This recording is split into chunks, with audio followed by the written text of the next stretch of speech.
अस्सलाम वालेकुम, आपका दोस्त आपका host doctor Kasha Malik home AD channel के साथ हाजिर है। हमेशा की तरह एक नई पर्सनालिटी, एक नई स्पेशलिटी, एक नई फील्ड के माहिर से मुलाकात आप ही कराते हैं जो कहीं ना कहीं डायरेक्टली मुर्शिद हॉस्पिटल जो कि 300 बेडेड हॉस्पिटल है, जो कि ऐसा हॉस्पिटल है जो 2 प्रोविंसेस सिंध और बलूचिस्तान को केटर कर रहा है। माशाल्लाह इसमें पेशेंट्स बहुत आते हैं और अल्हम्दुलिल्लाह ज़्यादातर खुश होकर जाते हैं क्योंकि हम कोशिश करते हैं उनको बेस्ट केयर दी जाए। एक वाहिद हॉस्पिटल है जिसके अंडर वन रूफ आपको सारी स्पेशलिटी मिल जाएंगी।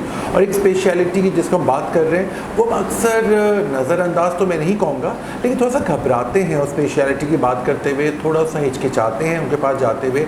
हालांकि हम सबको ज़रूरत होती है उनकी। मैं अपनी बात करूँ तो मुझे भी ज़रूरत होती है और हम इनसे आके बात करते हैं, अपने मसाइल, अपनी उलझने, अपने प्रॉब्लम से डिस्कस करके हमें बड़े अच्छे मुफीद मशवरे देते हैं। जी हाँ, आप समझ गए होंगे मैं बात कर रहा हूँ साइकोलॉजिस्ट की। तो full time consultant clinical psychologist miss Mahvish Tariq हमारे साथ हैं और आपसे बहुत सारी बातें करेंगी, आप मुफीद मशवरे भी देंगी। अस्सलाम वालेकुम miss Mahvish, thank you so much for coming to the show. और miss Mahvish has been very kind और माशाल्लाह खुद क्लिनिकल साइकोलॉजिस्ट हैं, फुल टाइम कंसल्टेंट हैं हमारे यहाँ मुर्शिद हॉस्पिटल में। और तभी मैं मैम को हमेशा देखता हूँ बहुत माशाल्लाह सुकून रिलैक्स रहती हैं। तो मैम ये आपके नेचर में या आपने क्लिनिकल साइकोलॉजी पढ़ के अपने अंदर ये जो आपके अंदर पेशेंट्स मैं देखता हूँ माशाल्लाह, और आप किस तरह से डील करती हैं, आपका काउंसलिंग डेफिनेटली बहुत अच्छी है। पहले तो नहीं थी, पहले मैं बहुत एग्रेसिव थी, फिर उसके बाद जब साइकोलॉजी फील्ड चूज़ की तो फिर मैंने अपने ऊपर बहुत काम किया, उसके बाद फिर कामनेस आई। तो आप एक ख्याल से मुझे भी ऐसा लगता है मैम कि हर किसी को साइकोलॉजी ज़रूर पढ़नी चाहिए, है ना। वो आपको आपकी अपने अंदर की चीज़ों को समझने की, सुलझने की बिल्कुल बेसिक लेवल पे। तो मैम कुछ अपना सफ़र बताइए मुर्शिद हॉस्पिटल का, कैसा रहा है आपका एक्सपीरियंस, क्योंकि आप माशाल्लाह मैम ऐसे फील्ड में कि हर किसी को ये ज़रूरत है। हॉस्पिटल हो गया, नर्सिंग स्कूल हो गया, मतलब हर जगह पे इनकी ज़रूरत है। और माशाल्लाह मैम को मैं देखता हूँ बहुत बिज़ी भी रहती हैं, हर जगह अपनी खिदमत अंजाम दे रही होती हैं। तो आपको मुर्शिद हॉस्पिटल में कैसा लगा, किस तरह के पेशेंट्स आपने देखे हैं और क्या क्या मसाइल हैं लोगों के जो आपको लगता है जिनको हमें बात करनी चाहिए? जब मैं शुरू में आई थी तो उस वक्त जो है फ्लड इफेक्टीज आ रहे थे, तो उनके बहुत सारे इश्यूज़ थे। उन जो है वो माली वसाइल से गुज़र रहे थे और उसके बाद उनको साइकोलॉजिकल इश्यूज़ थे। बच्चे के पेरेंट्स जो हैं वो, किसी के बच्चा नहीं मिल रहा था, किसी के पेरेंट्स नहीं मिल रहे थे और फिर उनका घर बार सब छिन गया था। तो इसकी वजह से उन्हें बहुत ज़्यादा नीड थी साइकोलॉजिकली जो है वो ट्रीटमेंट की, कि कोई उनके पास बैठे, उनसे बातचीत करे, उनकी सुने और उनको दिलासा और हमदर्दी दे, क्योंकि हुकूमत की तरफ से तो उनको कोई रिलीफ नहीं मिल रहा था उस वक्त। तो फिर हम मुर्शिद के थ्रू जो कैंप्स होते थे उसमें फिर हम जाते थे और फिर उनको साइकोलॉजिकल सेशन देते थे। ज़बरदस्त मैम, ये आपकी बहुत बड़ी खिदमत है जिसकी हम सब चश्मदीद गवाएँ। आप हमारे साथ गई हैं, माशाल्लाह आपने बड़ी हेल्प की है। अच्छा, आपके सेशंस बड़े लंबे होते हैं, है ना। अक्सर फिल्मों में दिखाते हैं ज़बरदस्त सा काउच होता है और साइकोलॉजिस्ट के पीछे बैठ के लिख रहे होते हैं या लिख रहे होते हैं और वो सारा डिस्कस करें। तो ये वाकई प्रैक्टिस करना इतना आसान नहीं है, क्योंकि जनरली एक पेशेंट में हम 10 हुआ 15 मिनट लगा दी कि आपके तो घंटों सेशंस चलते हैं। तो मैम आपने किस तरह से मैनेज किया, क्योंकि मुझे पता है आपके पास बहुत लोड है, तो आप एक तो ये मैनेज कैसे करती हो, किस तरह के पेशेंट्स आपके पास आ रहे हैं? अभी तो फ़िलहाल जो है वो मुर्शिद हॉस्पिटल में ज़्यादातर फाइनेंशियल स्ट्रेस वाले आते हैं, क्योंकि माली वसाइल उनके इतने नहीं है, जॉब नहीं है और ऊपर से महंगाई इतनी है। तो उनको जो है वो एक हमारे साइकोलॉजिकल फील्ड में ये होता है कि आप सेशंस तो रखते हैं, लेकिन मतलब ट्रीटमेंट के हिसाब से एंजाइटी है, डिप्रेशन है, वो 5-6 सेशंस से चल सकती है। लेकिन एक क्लिनिकल जो है साइड पे अगर हम आए हॉस्पिटल में तो वहाँ बेड टू बेड जाकर आप 5 मिनट और 10 मिनट का सेशन आप रोज़ दे सकते हैं, ताकि वो अब जब तक 5-6 दिन भी वहाँ पर एडमिट हैं तो उनको वो ट्रीटमेंट मिलता रहे, ताकि वो जब यहाँ से जाएं तो बहुत ज़्यादा जो है वो सिक्योर फील करें और रिलैक्स फील करें। बाकी जो प्री ऑप होते हैं उनको जो है थेरेपी दी जाती है एंजाइटी और स्ट्रेस से। और मैम हमारे व्यूअर्स को बता दीजिए, बिकॉज बहुत सारी मेडिकल टर्मिनोलॉजी हमारे व्यूअर्स को पता नहीं है। प्री ऑप मैम का मतलब ये है कि ऑपरेशन से पहले जो पेशेंट कंडीशन होती है, ज़ाहिर है तो मैम उनको चेक करती हैं। ये बहुत बड़ी कॉन्सलेशन है, बहुत बड़ी सपोर्ट है और बहुत बड़ी फैसिलिटी है जो मुर्शिद हॉस्पिटल प्रोवाइड करते हैं अपने हर पेशेंट को। जी मैम, तो बताइएगा आपके जो ऑपरेशन से पहले पेशेंट्स को आप देखती हैं तो वो बड़ी अजीब कश्मकश में भी होते हैं, अजीब सिचुएशन में होते हैं, तो बताइएगा उनको आप किस तरह मैनेज करती हैं, क्या होता है? क्योंकि प्री ऑप जो पेशेंट होते हैं, एक तो वो इतने अच्छे बैकग्राउंड से नहीं आ रहे हैं और दूसरा जो है वो ये समझते हैं कि अगर मुर्शिद हॉस्पिटल में फ्री इलाज कर रहे हैं तो वो डॉक्टर्स कैसे होंगे और ऑपरेशन कैसे करेंगे। तो फिर उनको रिलैक्स करना, breathe in breathe out therapy देना और उनको जो है वो काम डाउन करना कि आप जो है वो अगर बहुत ज़्यादा फेयर और स्ट्रेस में रहेंगे तो आपका बीपी हाई होगा, शुगर हाई होगी, तो उससे फिर आपका ऑपरेशन के दरमियान कॉम्प्लिकेशंस आ सकती हैं। तो इस वजह से फिर वो बेहतर महसूस करते हैं। मैम ने बहुत अच्छी बात की और माशाल्लाह सेहत सहूलत कार्ड एक बहुत बड़ी नेमत है मुर्शिद में, उससे आपने भी पेशेंट्स के लिए बहुत ही मफाद दिया है और ज़ाहिर है आपको भी इससे बहुत खुशी भी हुई कि आपने उन पेशेंट का काउंसलिंग की है जो वाकई अफोर्ड नहीं कर सकते हैं। तो किस तरह से आप बताएंगे हमारे व्यूवर्स को सेहत सहूलत कार्ड पे, और ये भी बताइए कि इसमें कोई डिफरेंस नहीं है प्राइवेट पेशेंट हो या सेहत सहूलत कार्ड पे, हमने मुर्शिद हॉस्पिटल में हर पेशेंट को बेस्ट ट्रीटमेंट देने का तहिया किया हुआ है और होता है माशाल्लाह। बिल्कुल सही, आप सही कह रहे हैं। मतलब मुर्शिद हॉस्पिटल में चाहे वो सेल्फ पे आए चाहे सेहत कार्ड पे आए, वही डॉक्टर उसका ट्रीटमेंट करता है और वैसे ही ट्रीटमेंट होता है। वही इंस्ट्रूमेंट्स ऑपरेशन के लिए भी यूज़ होते हैं जो सेल्फ वालों के लिए यूज़ होते हैं और जो सेहत कार्ड वालों के लिए यूज़ होते हैं। ये बहुत ज़बरदस्त बात है क्योंकि अक्सर जगहों पे देखें डिस्क्रिमिनेशन हो जाता है। तो आपके ख्याल से अभी जो न्यू जनरेशन आ रही है, मैं तो ऐसा डॉक्टर देखता हूँ, आई एम सॉरी टू से, कि बड़े साइकोलॉजिकल इश्यूज़ हैं, कन्फ्यूज़ हैं, उनको डायरेक्शन नहीं मिलती, उनको समझ नहीं आता क्या करें। सोशल मीडिया ने उनको इतना कन्फ्यूज़ किया हुआ है, शॉर्टकट्स बहुत सारे आ गए हैं, ऑनलाइन कोर्सेज हैं, ऑनलाइन अर्निंग है जिसकी कोई क्रेडिबिलिटी या ऑथेंटिसिटी नहीं है ना, आप मुस्बित चीज़ नहीं बात कर सकते। सो आपको किस तरह से न्यू जनरेशन से आप डायरेक्टली डील करती हैं? बिकॉज क्लिनिकल साइकोलॉजी पर सबसे ज़्यादा स्टूडेंट्स आते हैं अपने मसाइल लेके, करियर काउंसलिंग भी आप करते हैं माशाल्लाह। तो आपको किस तरह से प्रॉब्लम्स फेस आई हैं और आपके ख्याल से क्या रीज़न है और सर क्या हल है जो आप एक सरसरी तौर से हमें थोड़ा सा बता सकेंगी? क्योंकि यहाँ पर ज़्यादातर मैंने आपको पहले ही बताया कि माली जो है वसाइल जिनके कम होते हैं वो आते हैं और उनके पास इतने वसाइल नहीं होते कि वो अपने बच्चों को तालीम दिला सके। तो उनको तालीम की अहमियत बताना मेरा फ़र्ज़ है, मैं वो बताती हूँ। और जितने मुझे इंस्टीट्यूट्स पता होते हैं जैसे सरकारी स्कूल्स हैं, वो उनको जो तालीम फ़राम कर रहे हैं, क्योंकि लोगों का एक स्कीमा है कि शायद प्राइवेट वाले बहुत अच्छी तालीम देते हैं। ये नहीं होता, क्योंकि वही स्कूल है, वही किताबें हैं, सरकारी स्कूल वाले भी वही पढ़ाते हैं, प्राइवेट वाले भी वही पढ़ाते हैं। आपका बच्चा जो है वो एबिलिटी उसमें होनी चाहिए, उसमें काबिलियत होनी चाहिए, उसको पढ़ने की जो है वो लगन होनी चाहिए, तो वो कहीं पे भी पढ़ सकता है, चाहे वो सरकारी हो चाहे वो प्राइवेट हो। तो यहाँ के जो बच्चे हैं फिर मैं उनको यही उनकी काउंसलिंग करती हूँ कि आप जो है वो जैसे भी हालात हों, आप पढ़ो लिखो, पार्ट टाइम बेशक जॉब करें, उसमें से थोड़ा सेविंग्स करके आप अपनी पढ़ाई पर भी ध्यान दें। बहुत ज़बरदस्त बात कही आपने, बड़ी प्रैक्टिकल भी है और सबसे अच्छी बात ये कि ये किया जा सकता है। लेकिन आपको लग रहा होगा, मुझे भी लग रहा है कि महंगाई की वजह से, मोबाइल फ़ोन्स की वजह से साइकोलॉजिकल प्रॉब्लम्स बहुत बढ़ गई हैं। बिल्कुल, क्योंकि अब एक घर में अगर 5 लोग हैं, 5 के पास मोबाइल है, तो वो अपने अपने सेपरेट जगह पे मोबाइल लेके बैठे हुए हैं। अगर किसी को बातचीत भी करनी है तो वो व्हाट्सएप पे मैसेज करेंगे कि यहाँ पर आ जाओ, मेरी बात सुन लो।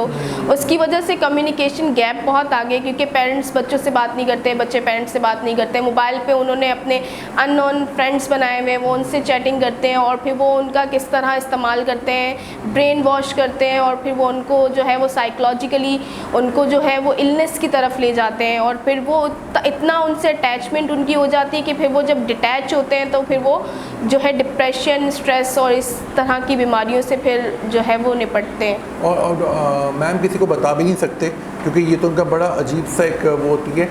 मैं यही समझा हूँ कि मैं अपने पेशेंट को भी कहता हूँ कि मुझे लगता है आजकल के माँ बाप बहुत ज़्यादा ढीले हैं। I am sorry to use this word, strictness बहुत ज़रूरी है। मैं कभी नहीं कहता कि मारो, डांटो, चीखो, रूल्स बना दें। हाँ मैम, आप मुझसे शायद एग्री करें कि कुछ डिसिप्लिनरी रूल्स होने चाहिए जो बाप ने सेट किए हुए होते हैं, जिसको किसी को इजाज़त नहीं होती कि जैसे अगर 9 बजे बच्चों के मोबाइल लेके लॉक कर दें, सुबह उठें, तहज्जुद पढ़ें, फजर की नमाज़ पढ़ें, दिन भर रखें, ताकि ये चीज़ें जो है ना ये आपको वेल बीइंग के लिए भी अच्छा होता है। और रात की नींद मैम आप हमारे पेशेंट्स को ज़रूर बताइएगा, हमारे व्यूवर्स को, कि रात की नींद सही तरीके से कितनी ज़रूरी होती है।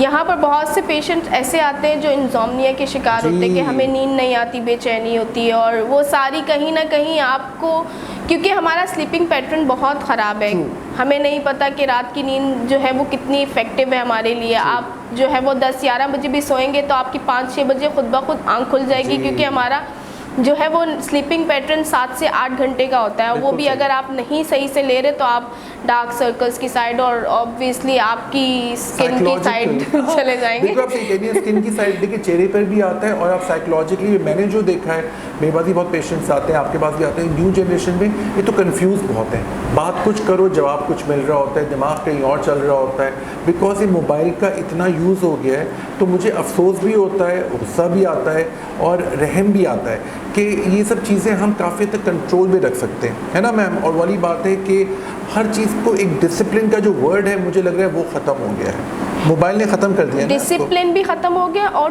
टॉलरेंस भी ख़त्म हो गई। हम किसी की बात बर्दाश्त नहीं करते हैं। अगर बाप ने अगर बच्चे को कुछ कह दिया कि आप ये नहीं करो, तो बच्चा जो है फ़ौरन जो है वो अग्रेसिव हो जाता है कि आपकी हिम्मत कैसे हुई, आपने मुझे ऐसा बोला, हम खुद मुख्तार हैं, हम इंडिपेंडेंट हैं और हमारे पास सब चीज़ें हैं। ये फिर आपके फैमिली ट्रेट्स चेंज हो रहे हैं ना। बिल्कुल आप सही कह रही हैं, और ये बुराई की तरफ जा रहा है ना मैम। तो इसकी वजह से आपको क्या लगता है हमें बच्चों को किस तरह से तरबियत देनी चाहिए? और यस, ये तो मैं भी कहूँगा, आप भी मुझसे एग्री करेंगी, मोबाइल फ़ोन पे कंट्रोल माँ बाप के हाथ में होना चाहिए, बिकॉज माँ बाप आजकल के बहुत ज़्यादा लीनियंट हो गए। मैं ये नहीं कह रहा हूँ कि मारें, पीटें, डांटें, चीखें, आप एक रूल्स बना दीजिए, दोस्ती रखें, लेकिन आपको पता होना चाहिए अपनी लिमिटेशंस। आप मुझसे एग्री करेंगी मैम?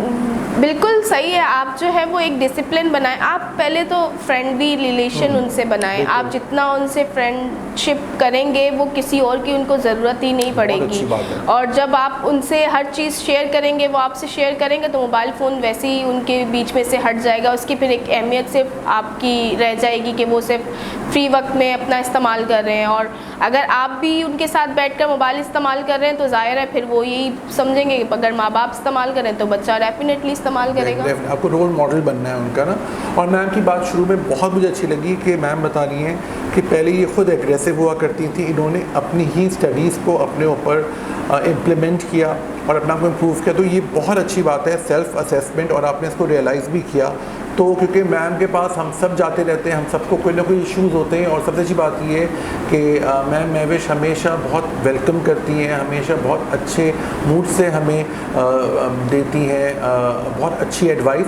लेकिन मैम अगर आपको टेंशन हो, आपको परेशान हो, आप क्या करती हैं अपनी काउंसलिंग के अलावा? कौन किसके पास जाती हैं आप? कौन है आपका क्लोज पेरेंट्स हैं, कोई फ्रेंड्स हैं, है ना? ऐसा कोई होता है ना ज़िंदगी में जैसे आप वेंटिलेट कर सकते हैं, आप दिल की कोई भी बात कहते हैं, उसको डांट भी दें तो वो बाद में आप उसे माफ़ी मांग के मना सकते हैं, ऐसा होता है ना? वैसे पहली तो मैं ये बात बताऊं कि जब से मैंने साइकोलॉजी पढ़ी है मेरे अंदर तो एग्रेसिवनेस बिल्कुल ख़त्म हो गई है। ज़बरदस्त, बहुत बड़ी बात। और टेंशन में शुरू से किसी चीज़ की नहीं लेती थी, ये बहुत अच्छी ना पढ़ाई की टेंशन ना किसी चीज़ की टेंशन। अगर होता है तो मेरी मम्मा जो है वो मेरी रोल मॉडल है, हम उनसे जाके बातचीत कर लेते हैं। बेशक, और वो I think mother is the best doctor, father is the best doctor. Eventually हम लोग वही रिपीट करते हैं। तो मैंने देखा है आपकी तो फुल टाइम जॉब है और माशाल्लाह आप बहुत बिजी भी रहती हैं। अगर कभी फ्री टाइम मिलता है तो हॉबीज़ भी तो एक बड़ा साइकोलॉजिकली आपको रिलैक्स करता है ना। तो वो कहते हैं ना, all work and no play makes Jack a dull boy. तो हमें ये रिक्रिएशन, ये हॉबी ज़रूरी है। तो आपकी हॉबी क्या है? मेरी हॉबी तो फ़िलहाल कोई भी नहीं है, क्योंकि मैं साइकोलॉजी का ज़्यादातर जो है मटेरियल सर्च करती और पढ़ती रहती हूँ। तो ये भी तरह से हॉबी आपकी क्या आप इसको एंजॉय भी कर रही होती हैं, मुझे ऐसा लगता है। मुझे खाना बहुत पसंद है। हाँ, लवली और अ फूडी, ये तो बहुत ज़बरदस्त है। ये है ना हॉबी, ये बात। मुझे जब आप पूछ रहे थे कि मुझे जब स्ट्रेस होता है तो मैं खाने जाती हूँ। हाँ, ये आपका बहुत अच्छा आइडिया। अच्छा, मैंने एक जगह पढ़ा था, सुना भी है कि लोग शॉपिंग के लिए निकल जाते हैं, खाने पीने के निकल जाते हैं, लोग औरतें मेकअप करती हैं, तो ये भी एंटी डिप्रेसिव होता है। तो ये मुझे बताइए, फूड में आपको क्या पसंद है और क्या मतलब आपकी फेवरेट डिश क्या है? इटालियन फूड, पिज़्ज़ा, पास्ता, ये सब खाती हैं? ज़बरदस्त। तो आप ये मुझे बताइए, कोई आप खुद भी बनाती हैं कुछ खाने? कुकिंग का मुझे शौक है, मैं करती हूँ आपकी कुकिंग। स्पेशलिटी क्या है, क्या अच्छा बनाती हैं आप? बिरयानी। Okay, very good. तो आप यहाँ से बेस्ट कुक कौन है आपकी ज़िंदगी में? मम्मा। हाँ, ये वैसे मैंने देखा है, माँ के हाथ की कोई भी चीज़ हो, मतलब मैं मतलब अपनी अम्मी की बात करूँ, आपकी अम्मी की बात करूँ, किसी भी माँ के हाथ की जो चीज़, उसकी बात ही अलग होती है। मतलब वो जिस मोहब्बत से और जो दुआएं पढ़ते हैं, मेरे ख्याल से इससे बड़ा फ़र्क पड़ता है ना साइकोलॉजी। अच्छा, रिलीजन का क्या रोल है साइकोलॉजी में? बिकॉज आजकल लोग बड़ी अजीब अजीब सी एंटी रिलीजन बातें, मैं किसी एक रिलीजन की बात नहीं कर रहा हूँ, लोग बड़े अजीब तरीके से सोचते हैं। इंटरफेथ एक आ गया है, बहुत अजीब अजीब से मैं लोगों से मिलता हूँ तो लोग का जो क्या कहते हैं उसको, फेथ जो है ना इतना स्ट्रॉन्ग शायद नहीं है अब, है ना? तो वो साइकोलॉजी पे कितना बुरा असर पड़ता है, क्योंकि रिलीजन बड़ा इंपॉर्टेंट है। हम रिलीजन से दूर होते हैं, इसीलिए हम साइकोलॉजिकल इशू में जो है वो धंसते चले जाते हैं, ठीक है? क्योंकि अगर हमारे साइकोलॉजी में देखें तो टॉलरेंस और पेशेंस जो है वो बहुत बड़ा हथियार समझ लें कि ये है आपके एग्रेसिव को ख़त्म करने के लिए, आपकी टेंशन स्ट्रेस को ख़त्म करने के लिए। और यही चीज़ हमें इस्लाम में बर्दाश्त के हिसाब से बताई गई है, मतलब बर्दाश्त लफ्ज़ इस्तेमाल किया है कि आप बर्दाश्त करें और सब्र करें। तो यही चीज़ें, दरगुजर भी तो है ना, ये भी उसका पार्ट है, हिकमत। ब्यूटीफुल, बिल्कुल ठीक है। तो मैम हमें कुछ एक्सरसाइजेस तो बताइए, आप जो इनहेल और एक्सेल बता रही थी, सर हमारे व्यूअर्स को करके बताएं, बिकॉज ये बड़ी ज़बरदस्त और बेसिक एक्सरसाइज है। मैम हमें बिल्कुल सही बता रही है, इससे आपका ऑक्सीजन लेवल्स बॉडी के बेहतर हो जाते हैं। तो थोड़ा सा हमें करके बताइए ताकि हम लोग भी आपके साथ करें और हमें एक आदत बना लें ना। जब भी आप स्ट्रेस में हो, टेंशन में हो, तो आप जो है वो ब्रीथ इन ब्रीथ आउट थेरेपी इस्तेमाल करें। इससे आपकी जो है वो बहुत मसल्स जो है वो, ब्रेन मसल्स जो है वो और ब्रेन न्यूरॉन्स जो है वो बहुत ज़्यादा जो है रिलैक्स होंगे। आपने जो है वो ऐसे सांस भरनी है, उसको होल्ड करना है और फिर एक्सेल करना है। अच्छा, होल्ड कितनी देर से करना है मैम? आप जितनी कर सकते हैं, आपकी कितनी कैपेसिटी है आप उस हिसाब से अपना होल्ड करें और आप उसके बाद। और ये कितना फ्रीक्वेंटली करना चाहिए हमें? आप दिन मतलब आपके स्ट्रेस आप एक बार भी कर सकते हैं, 2 बार भी कर सकते हैं, जब तक आपको खुद मेंटली जो है वो आपको पता लगेगा कि आपके न्यूरॉन्स जो है वो एक केमिकल हार्मोन्स जो है वो रिलीज कर रहे हैं और फिर आपको जो है वो रिलैक्स। भाई ज़बरदस्त, बड़ी ज़बरदस्त टिप दी है मैम आपने, मैं भी आज से करूँगा, है ना? ऐसे ना, तो ज़बरदस्त है इनहेल एक्सेल, क्योंकि आपको ऑक्सीजन सप्लाई जा रही है। अच्छा, एक चीज़, एक और चीज़ आ गई है, ये भी थोड़े से एस्पेक्ट पे बात करें। बच्चे, न्यू जनरेशन खासतौर पर आजकल बड़ी सुस्त हो गई है, एक जगह बैठी रहती है, मोबाइल पे लगे रहते हैं। फुटबॉल, मैं कहा कि अब फुटबॉल कहते जी मोबाइल पे, मैं कहा ये कौन सा फुटबॉल है जो मोबाइल पे खेल रहे हैं? जी वो है अपना क्रिकेट, वो मोबाइल पे। तो आप ये बताइए प्लीज़ हमारे व्यूवर्स से, क्योंकि आप जब बताएंगे उसकी वैल्यू ही अलग होगी मैम, के कितना इंपॉर्टेंट है फिजिकल एक्टिविटी, स्पेशली लड़कों के लिए, इवन लड़कियों के लिए। मैं यहाँ पर हमेशा जब पेरेंट्स की काउंसलिंग करती हूँ तो मैं उनको यही बताती हूँ कि पहले तो मोबाइल फ़ोन्स आपके बच्चे के जो है वो आँखों पे बहुत असरअंदाज होता है, उसके दिमाग पे बहुत असरअंदाज होता है, उसकी रेडिएशंस बहुत स्ट्रॉन्ग होती हैं जो आपको साइकोलॉजिकली इलनेस की तरफ लेके जाती है। और दूसरा, आपका जो फिज़िकल एक्टिविटी है वो चाहे बच्चा हो, बूढ़ा हो, जवान हो, सबके लिए बहुत अच्छी है। अब बच्चा मोबाइल लेके एक जगह बैठा रहेगा तो ऑब्वियसली वो ओबेसिटी का शिकार होगा। ओबेसिटी का शिकार होगा तो उसके दिमाग में जो है वो अजीबो गरीब ख्याल आना शुरू होंगे, लोग उसका मजाक उड़ाएंगे, हूटिंग करेंगे, फिर वो डिप्रेशन और एंजाइटी और अटैक्स, पैनिक अटैक्स की तरफ चला जाएगा। फिज़िकल एक्टिविटी से ये होता है कि आपके जो एक्सरसाइज करें या फिज़िकल आप खेलें, बैट बॉल खेलें या फुटबॉल खेलें, आपके दिमाग से हार्मोन्स रिलीज़ होते हैं जो रिलैक्स करते हैं आपके माइंड को, आपके ब्लड प्रेशर को सही रखते हैं, आपके ब्लड शुगर लेवल को सही रखते हैं और फिर आपका उससे तंदुरुस्ती जो है वो, आपका दिल भी सही रहता है, आपका जो है ब्लड सर्कुलेशन होगी तो आपकी हर जगह को ऑक्सीजन और blood supply times to time होगा। ब्रेन सबसे इंपॉर्टेंट ऑर्गन है। और प्लीज़ लड़कियों के लिए बताइए, आजकल लड़कियां बड़ी सुस्त हो गई हैं। पहले के ज़माने में आते झाड़ू पोछा, बर्तन धोना, कपड़े धोना, खाना बनाना, ये सब है। तो आजकल आई थिंक माएँ भी बहुत लीनियंट हो गई हैं, वही बेचारी कर रही होती हैं और बेटियां बैठ के सिर्फ मोबाइल फ़ोन पे लगी है कि पढ़ाई कर रहे हैं या वो कर रहे हैं। आपको टाइम तो निकालना पड़ता है ना मैम, आपने ही पढ़ाई की है, मैंने भी की है, हम लोग अपने दीगर काम भी तो करते थे, इसको एक शेड्यूल बनाया हुआ था हमने।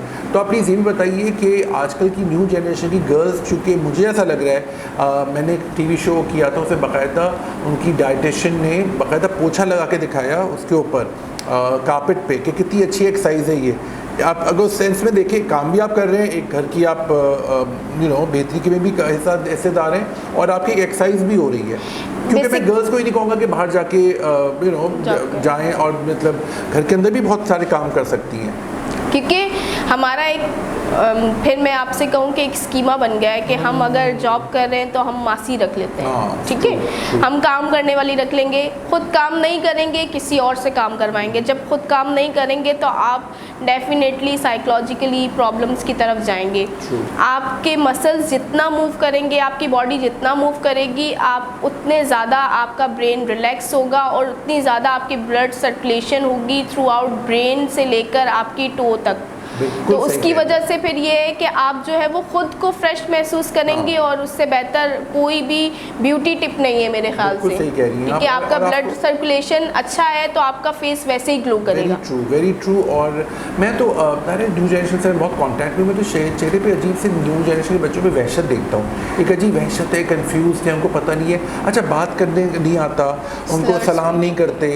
मतलब मैं जनरल बात कर रहा हूँ, सबकी बात नहीं कर रहा हूँ, मैं जनरली जो मैं समझे 80% आजकल देख रहा हूँ। हालांकि मुझे माँ बाप से कोई वो नहीं होता, हर माँ बाप ने बहुत सी तरबियत दी होती है, लेकिन मुझे लगता है इम्प्लीमेंट नहीं करते, है ना। क्योंकि वाली बात है कि जैसे आप एक घर में भी, हमारे घर में ऐसे रूल था कि 9 बजे सब लोग बैठेंगे, खाना खाएंगे, मगरिब की अजान जैसे हुई लड़के सारे जहाँ पर भी होंगे या तो मस्जिद चले जाएंगे या घर आएंगे, ताकि वो एक शेड्यूल बना हुआ है, वो एक मतलब एक बना हुआ है, और वो मुझे लगता था पूरे पाकिस्तान में हर जगह यूज़ होता था। अभी मुझे लगता है कि पंजाब में, KPK में ये जल्दी उठने की एक अच्छी आदत है। कराची में आई डोंट नो, ये चीज़ थोड़ी सी कम हो गई है।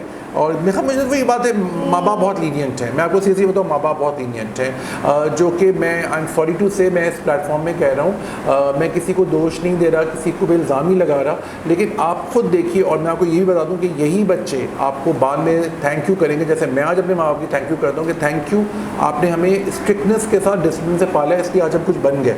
वरना कौन पढ़ना चाहता है? कोई नहीं आगे बढ़ना चाहता है बस घर बैठ के सब मिलता रहे, ऑनलाइन काम करूँ, पैसे आते रहें, और है ना, ये मतलब एक बहुत अलमिया है हमारे इस माशरे का। और बच्चे कंपैरिजन बहुत करते हैं।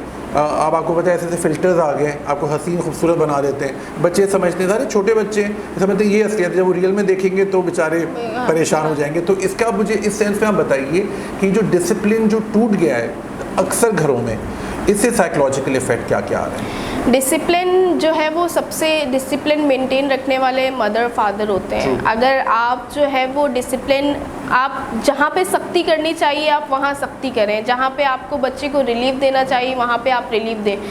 हमारे यहाँ के पेरेंट्स जो आज नई जनरेशन है, जो मैं आजकल देख रही हूँ, वो क्या करते हैं, माएँ अपनी जान छुड़वाने के लिए बच्चे को मोबाइल दे देती हैं और उसको साइड पे बिठा देती हैं कि वो रोए भी नहीं और मेरी भी मोबाइल देखने में खलल ना डाले, और मैं अगर तैयार हो रही हूँ तो बहुत गलत चीज़ है। बिल्कुल आप सही। वो फिर अपनी जान छुड़वाने के लिए वो बच्चे की पूरी ज़िंदगी, उनका फ्यूचर बर्बाद कर देते हैं। आंखें ख़राब हो रही हैं मेंटली, और बच्चे एग्रेसिव हो रहे हैं, ऑटिज्म, और एक्वायर्ड ऑटिज्म छोटे बच्चों में हमारी इतनी एज होगी, अब इतने डार्क सर्कल्स अगर हो भी गए तो हमारी तो एज के साथ है। छोटे छोटे बच्चों के डार्क सर्कल्स हैं। बिल्कुल आप सही कह रही हैं। पूरी रात वो लाइट ऑफ करके मोबाइल में गेम्स खेल रहे हैं, PUBG खेल रहे हैं, और वो आप क्या सोच रहे हैं कि आप उनके ऊपर क्या साइकोलॉजिकली इफ़ेक्ट हो रहा है। वो बिल्कुल जो दुनिया से ख़त्म होते जा रहे हैं, कटते जा रहे हैं। और सबसे बड़ा मोबाइल का ड्रॉबैक ये है कि वो आपकी इज्जत करना, आदाब सब भूल जाते हैं। बिल्कुल आप सही कह रही हैं। मैंने एक बड़ा अच्छा जोक भी पढ़ा था और मुझे बड़ी हंसी भी आई थी। उसमें एक पोता अपने दादा को कहता है, दादा कैसी आपकी ज़िंदगी थी, आपके वक्त में ना मोबाइल था, ना व्हाट्सएप था, ना इंस्टाग्राम था, ना कोई फेसबुक था, कोई कहता हाँ बेटा बिल्कुल वैसे ही जैसे तुम लोगों में ना तमीज़ है, ना तहजीब है, ना बड़ों का अदब है, ना छोटों का लिहाज है, ना कुर्बानी का जज्बा है। अब लोगों को पता ही नहीं चलता। अगर आप देखें जनरली भी हमारा जो मीडिया है, अब अगर आपको याद हो कि बहुत पुरानी फिल्में अगर देखें तो उसमें कोई ना कोई सबक होता था, कुर्बानी का, दोस्ती का, मोहब्बत का, इज़्ज़त का, माँ बाप की खातिर, बहुत सी चीज़। अब आप देखें तो वो कोई उसमें कोई मोरालिटी नहीं है, विच इज़ वेरी सैड, है ना। ये एक तरह से हमारा पूरा माशरा तब्दील हो रहा है ऐसे माशरे में जो कि अपने लिए भी बुरा है और दूसरों के लिए बुरा है। हम सब अपना सोच रहे हैं। क्योंकि मीडिया अगर जहाँ तक अच्छा इम्पैक्ट देता है वहाँ पे उसका जो है वो नेगेटिव ड्रॉबैक भी है। अब जितने ड्रामे पाकिस्तान में आ रहे हैं वो सारे जो है वो लड़कियां फैंटेसी वर्ल्ड में चली जाती हैं। इस तरह एक लड़का आएगा और दुपट्टा अटकेगा और वो सारी चीज़ें जो है वो ये सोचती अज्यूम करती है ना, और फिर उनको अपने ही तरह का, मतलब जिस तरह नॉवेल्स पढ़ लें आप, नॉवेल्स में वो एक सिर्फ कैरेक्टर है, उनको ये पता है कि हर इंसान में हर खूबी नहीं हो सकती, खामियां हर इंसान में होती हैं। तो वो ये चाहती है कि हमें परफेक्ट बिल्कुल लाइफ पार्टनर मिले। इसकी वजह से कुछ लोग जो है वो शादी नहीं करते जी, बिल्कुल। और फिर जब शादी करने की एज गुजर जाती है फिर वो शादी करने का सोचते हैं। अच्छा मैम, एक और ज़रूर आप बताइए एक चीज़, रीडिंग जो बहुत कम हो गई है, रीडिंग की इंपॉर्टेंस बताइए। बिकॉज जो बुक रीडिंग मैं कह रहा हूँ उसको आप बताएं साइकोलॉजिकली कितनी अच्छी चीज़ होती है। आप जब बुक रीड करते हैं आप इमेजिन करते हैं, इमेजिन से आपका ब्रेन आपका मोटिवेट होता है। तो मैम आप बताइएगा तो पेशेंट को, हमारे व्यूवर्स को ज़्यादा पसंद आए। मैं हमेशा बच्चों को यही कहती हूँ, मेरे फादर ने भी हमारी अपब्रिंगिंग ऐसी ही की थी कि वो हमें कहानियों वाली किताबें ला के देते थे, चाहे वो इंग्लिश हो उर्दू। उससे एक तो हमारा तलफ़ुज़, रीडिंग जो है वो चीज़ें, पैटर्न्स वगैरह ठीक होते हैं, और दूसरा जो है वो हम वो चीज़ें सीखते हैं जो दुनिया में हो चुकी होती हैं, क्योंकि वो हिस्टोरिकल होती हैं, और जो है आप उनको वैसा मटेरियल ला कर दें जो इस दुनिया में हो रहा है या हो चुका है। आप परियों की कहानियाँ इतनी नहीं बताएं क्योंकि वो फिर इमेजिनेशन कर देते हैं। आप उनको अगर बहुत ज़्यादा, हमारे जो है वो बच्चे दीन से दूर जा रहे हैं, तो आप हमारे नबी की सीरत ले ली या सहाबा कराम की या जितने भी खुलफाए राशिदीन हैं उनकी सारी ज़िंदगी का खुलासा उनको ला कर दें। और दूसरा आप जो है वो अगर कोई चीज़ देख भी रहे हैं, जैसे अगर मैं भी कभी फ्री होती हूँ तो नेटफ्लिक्स पे अगर कोई सीरीज़ देख भी रही हूँ तो वो सीरीज़ से ज़्यादा मैं सबटाइटल्स देखती हूँ, क्योंकि मेरी इंग्लिश जो है वो इतनी इम्प्रूविंग नहीं है। करता हूँ मैं भी, बिल्कुल सबटाइटल लगाता हूँ कि मैं सबटाइटल में रीड कर रहा होता हूँ, उससे बड़ा अच्छा भी लगता है। बहुत चीज़ें मैंने सबटाइटल से सीखी है। तो आप आपने बहुत अच्छी देखने का ये है कि आप कुछ भी देखें, अब आप उसके पीछे कंटेंट खुद क्या क्रिएट कर रहे हैं वो आपके ऊपर डिपेंड करता है। अगर आप एक ड्रामा देख रहे हैं, अब आपका नज़रिया क्या है वो ड्रामा देखने का,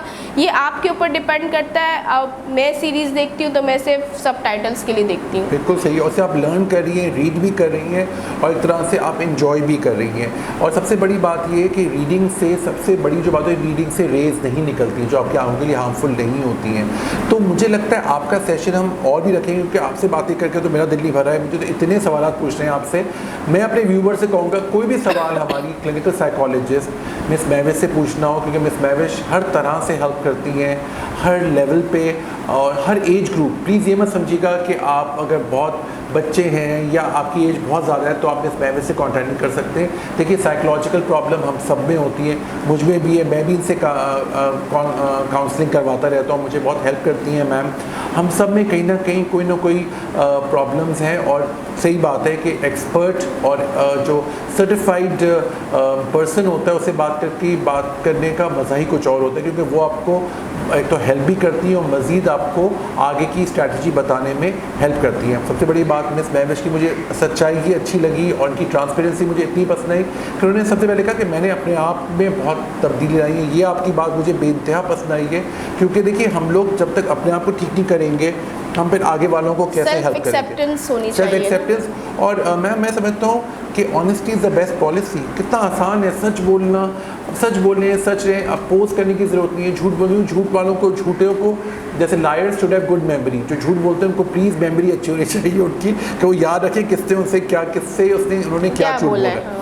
तो मैम आपके साथ सेशन आज का बहुत ही अच्छा रहा और मैं ज़रूर इसकी कंटिन्यूएशन में और भी रखूँगा। हम ये करेंगे मैम कि आपसे कोई टॉपिक पे फोकस करके बात करेंगे, और मैं व्यूवर से रिक्वेस्ट करता हूँ कि मैम महविश के लिए कोई भी सवाल हो तो प्लीज़ आप हमें भिजवाएं हमारे चैनल के ऊपर, क्योंकि मुझे पता है साइकोलॉजिकल प्रॉब्लम बहुत होते हैं, लोग शर्माते बहुत हैं। अच्छा, लोग की ये जो हिचकिचाहट है इसको हम कैसे दूर करें? ये स्टिग्मा है, ये समझे एक ऐसा कोई बना दिया कि पता नहीं आप पागल ही हैं तभी आप जा रहे हैं। देखिए हम सब में थोड़ा बहुत प्रॉब्लम सब में होती है, और मुझे लगता है कि आप लोग तो माशाल्लाह हमेशा रेडी होते हैं हेल्प करने को, लेकिन हमें ये लोगों के दिल से डर निकालना है। तो मैम हाँ बोलिए। क्योंकि अगर मैं अग्रेसिव हूँ तो मुझे किसी से, अगर कोई मुझसे 2 मिनट बात करेगा और मुझे थोड़ी तसल्ली देगा तो वो एग्रेसिवनेस मेरी खुद ब खुद काम डाउन हो जाएगी। बिल्कुल सही कह तो आप ज़रूरी नहीं कि अगर आप किसी साइकोलॉजिस्ट के पास जा रहे हैं तो कोई नफ्सियाती ही मसला है। ये बात छोटे छोटे घर के मसाइल भी होते हैं जो आपको परेशान करते हैं। वो परेशानी दूर करने के लिए, कोई हल तलाश करने के लिए, जो चीज़ें आप किसी और से शेयर नहीं कर सकते, आप एक चाहते हो कि एक ट्रस्टवर्दी पर्सन है, आप उसको वो बताओ। क्योंकि हम साइकोलॉजिस्ट, हम किसी को जज नहीं करते, किसी को ब्लेम नहीं करते, इसीलिए हम प्रेफर करते हैं कि आप जब हमारे पास आएंगे तो हम आपको वैसे ही ट्रीट करेंगे जैसे आप हो। बिल्कुल आप सही कह रही हैं। अच्छा मैम, बहुत बहुत शुक्रिया आपके आने का। आपने बहुत टाइम निकाला और हमें बहुत अच्छी अच्छी बातों से मुस्तफ़ीद किया। जाते जाते प्लीज़ हमारे व्यूअर्स के लिए कोई मैसेज देना चाहें क्लिनिकल साइकोलॉजिस्ट की हैसियत से। मैं यही कहना चाहूँगी कि आप सबसे पहले तो आज का होमवर्क ये है कि आप ख़ुद को जो है वो एग्ज़ामिन करें कि आपके अंदर क्या ख़राबी है, क्या टेंशन है, क्या परेशानी है, एग्रेसिव है, स्ट्रेस में है। ख़ुद को जो है वो सेल्फ़ मॉनिटर करें और उसके बाद फिर उस पर वर्किंग करें। आजकल बहुत सारी चीज़ें मीडिया पर अवेलेबल हैं, गूगल पर अवेलेबल हैं, यूट्यूब पर अवेलेबल हैं, बहुत सारे सेशंस रखे जाते हैं। आप जाकर उस चीज़ के बारे में पढ़ें, समझें, खुद से कोशिश करें। जब नहीं होगा तो फिर आप किसी एक्सपर्ट के पास जाएं। बहुत अच्छी बात की, thank you so much ma'am. और देखिए आज का सेशन तो मेरा तो पर्सनली दिल चाह रहा है कि ख़त्म ही ना हो, लेकिन हम ज़रूर मैम महविश को दोबारा बुलाएंगे, किसी एक टॉपिक पे बात करेंगे हम। सबसे बड़ी बात आज की टॉपिक से मैंने खुद सीखी है कि बात करने से बात बनती है। तो हमें बात करनी चाहिए, अपने प्रॉब्लम्स को एक दूसरे से डिस्कस करके सॉल्व करना चाहिए। आजकल जो हम सब बहुत ज़्यादा प्राइवेसी के चक्कर में आ गए, मेरी प्राइवेसी, आपकी प्राइवेसी, वो कुछ नहीं है, वो सिर्फ एक दिमागी खलल है। हम सबको एक दूसरे के साथ ऑफ कोर्स लिमिटेशन के अंदर रहकर हमें मिलते रहना चाहिए, सीखते रहना चाहिए और अपनी खामियों को बेहतर करके अपने आप को बेहतर इंसान बनाने की कोशिश करें। एक चीज़ मैं हमेशा कहूँगा कि there has been no person who has become poor by gift से। प्यार से बात करें लोगों से, कोशिश करें कि हर किसी से अच्छा सलूक रखें, क्योंकि हर इंसान प्यार और इज़्ज़त का भूखा है। आपने किसी को इज़्ज़त दे दी, प्यार से बात कर ली, आपका कुछ नहीं जा रहा है। और इस तरह साइकोलॉजिकली भी, और हमारा इस्लाम भी यही कहता है। तो मेरे सब छोटे छोटे पॉइंट्स हैं जिनको हमें दिमाग में रखना चाहिए और हमें इसी पे अमल करना चाहिए। आज का सेशन हम यही ख़त्म करते हैं। बहुत बहुत शुक्रिया आज का शो देखने का, और इंशाल्लाह फिर हम मैम महविश को बुलाएंगे, उनके साथ बहुत बातें करेंगे डिफरेंट टॉपिक्स, क्योंकि इनका वक्त बहुत कीमती है, लेकिन हमें इनसे बातें बहुत करनी है। तो इंशाल्लाह आपसे अगले प्रोग्राम में एक और पर्सनैलिटी से मिलेंगे। जब तक के लिए signing out, doctor Kashif Ahmad Malik.